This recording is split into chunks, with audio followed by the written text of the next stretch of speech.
नमस्कार दर्शक बंधु आपण मानक समस्त को आम टेक्निकल सूर्य 01 रे बहुत बहुत स्वागत। BSKY नवीन कार्ड जहाँकि सरकारटा बाहर करदे आज्ञा किंतु सैटा पूरा काम नहीं करवा। ई जगह आपण मैंने टेंशन होते जेनटा कि आपण मैंने आज देखला पर जानीपारे।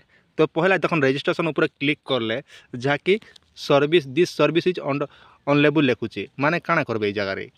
तो इति लगी मुझे आज आपको जन दूचे जेनटा कि आपने जानला जानीपारे। ई जगह आपन हड़बड़ी हेबार ना जेहेतु सरकार वेबसाइटा लॉन्च करिछन आर ई गोटे वेबसाइट रे सब लोग काम करुचन से लिंकटा सब स्लो रोचे माने साफ साफ कथा बोले टोटाल साइटा टोटाल काम नहीं करवा। एबे आपन चिंता पशि जाउथिबा जे आमे केनता करमु। सरकार आपन के 10 दिन टाइम दीचे आर 10 दिन भितर आपण मान आराम से करि पारबे जहाँकि आपन 16 तारीख पते लास्ट डेट अच्छे।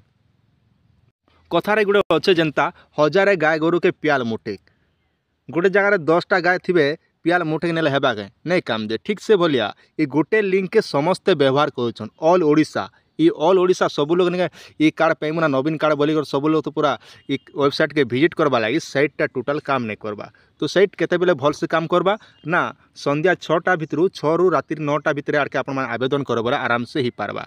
आ सेति लागि देखन धैर्य सहित आपण वेट करबा आ लिंक केते बेले ठीक रही माने भल रही लिंक जदि आम देखमु राति 12टा पर एका सकाल 4टा पते लिंकटा सब ठीक रहा और से समय भितर जदि आप आवेदन करबे बोले ठीक हिसाब ही पारबा। तो मुझे चेष्टा करुचे आपण मानकर लगी मोरटा जिते बेले मुई भी नवीन कार्डटा बनाबार अच्छे से मुझे जिते बेले मोरटा बनाबी से समय भितर मुझे गोटे वीडियो आनदेवी जेन वीडियो कि आपण माने बेफिगर अचिंता आँखा लुमी कर वीडियो बन पारबे। तो से आपण माने चैनल को सब्सक्राइब रखिथन और एबे आपण माने जेतकी घर काम करवार अच्छे अचिंता बेफिगर हिकर काम करन कहाँ ई कार्डर चक्कर नहीं पड़न जिते बेले भी आपन करि पारबे। जेहेतु राति 12 बजे उठिकर कले भी होचे कि सकाल 4 बजे उठिकर कले भी होचे आपन के 10 दिन टाइम अच्छे। तो से आप चैनल को सब्सक्राइब रखिथन मुई भी आप गोटे वीडियो बनाबी कहाँ मोर कार्ड भी गोटे बनाबार अच्छे मोर भी BPL कार्ड नैना जहाँकि मुझे बनाबी बनाला परे नवीन कार्डटा केन्ता आवेदन है सब डिटेल पूरा देसी भाषा गहलिया भाषा ने आपन बुझाबी पूरा A to Z जानी पारबे। आज्ञा इटा थिला आपण माने छोटे अपडेट आशा करछु आपण डाउटा सब क्लियर होइतबा।